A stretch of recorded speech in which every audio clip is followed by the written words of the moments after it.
ঝালদা থেকে বাড়ি ফেরার সময় একই হয়ে গেল আমাদের সাথে। জানতে হলে ভিডিওটা শেষ পর্যন্ত দেখো। আজকের ব্লগটা সকাল থেকে শুরু করছি। আমার একটু ঝালদা যাওয়ার ছিল কাজে, তার জন্য আমি রেডি হয়ে বাস ধরার জন্য চলে আসি, আর আমার সাথে যাচ্ছে অজয়। এদিকে আমাদের বাসও চলে আসে, বাসে উঠে আমরা সিটও পেয়ে যাই। তারপর কন্ট্রাক্টর চলে আসে আমাদের পাশে, এদিকে বাসের ভাড়া দিয়ে আমরা টিকিটও পেয়ে যাই। রাস্তার ভিউ দেখতে দেখতে আমরা ঝালদা বীরসা মোড় পৌঁছে যাই। এই যে এটা ঝালদার বীরসা মোড়, আগের থেকে এখন অনেকটাই চেঞ্জ হয়ে গেছে। তারপর আমরা টোটো ধরে আমার কলেজে চলে যাই, আমার একটু কলেজে কাজ ছিল।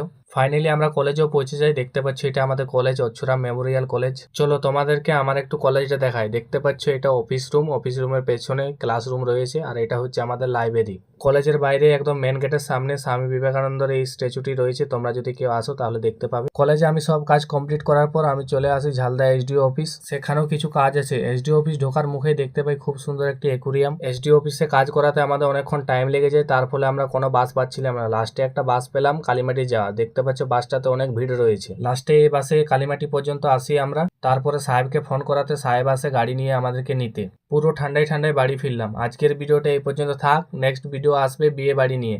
ততক্ষণে ভিডিওটা লাইক কমেন্ট শেয়ার করো।